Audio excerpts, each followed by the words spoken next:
بسم الله الرحمن الرحیم و ما توفیقی الا بالله علیه توکلت و الیه انیب. عرض سلام و درود دارم محضر همه شنوندگان و بینندگان نهایت عزیز. امروز در رابطه با یکی دیگر از بایسته های اخلاق حسنه زن و شوهر خدمت عزیزان نکات را اشاره خواهیم کرد و موضوع بحث امروز نیکو سخن گفتن هست. یعنی یکی از ویژگی های مهم و انسانی خانواده مخصوصا همسر و زن و شوهر این است که نسبت به یکدیگر گفتار نیک و پسندیده و انسانی داشته باشد.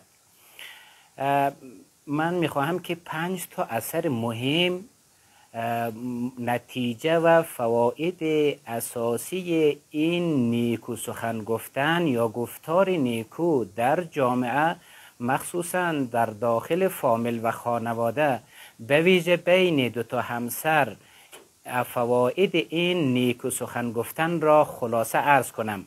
5 فایده مهم و اساسی این نیکو سخن گفتن دارد که خدمت عزیزان به صورت فهرستوار عرض می شود. 1.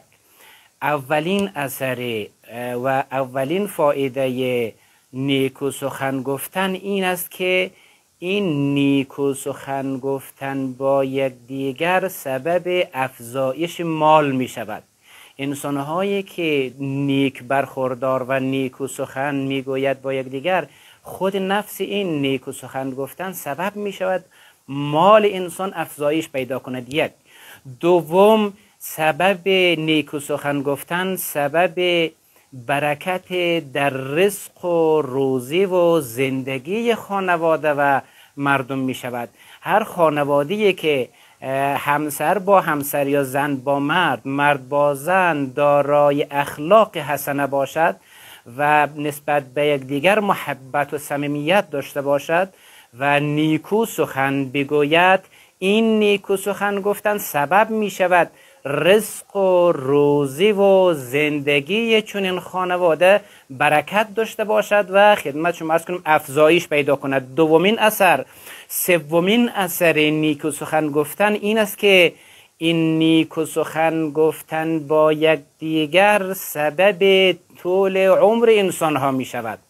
هر کی با یکدیگر نیکو سخن بگوید، رفتار نیک داشته باشد، گفتار پسندیده داشته باشد و از سخنهای درشت و خدمت شما عرض کنم سخت و ناروا و ناراحت کننده و اذیت کننده مخصوصا در بین فامیل پرهیز نماید و نسبت به یکدیگر نیکو سخن بگوید، پسندیده صحبت کند، این صحبت‌های پسندیده سبب می شود عمر چنین انسان‌ها دراز باشد، مرگ انسان‌ها به تأخیر بیفتد. سوم، چهارم نتیجه و پیامدی نیکو سخن گفتن همسر و خدمتشون زن با شوهر و شوهر با زن این است که این نیکو سخن گفتن سبب می شود که محبتی در بین خانواده افزایش پیدا کند.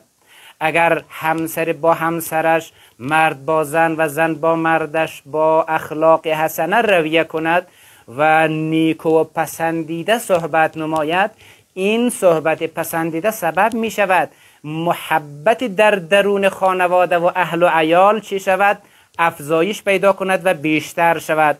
و آخرین نتیجه و پیامد و فایده سخنی نیک گفتن اینه که و یدخل الجنه، انسانهایی که با یکدیگر مهربانه، خانواده هایی که نسبت به یکدیگر با محبت و صمیمیت برخورد می کند، حتی این صمیمیت و این خدمت شما عرض کنم محبت در کلام یکدیگر مشاهده می شود، در گفتار یکدیگر مشاهده می شود و دارای یک گفتار پسندیده هست.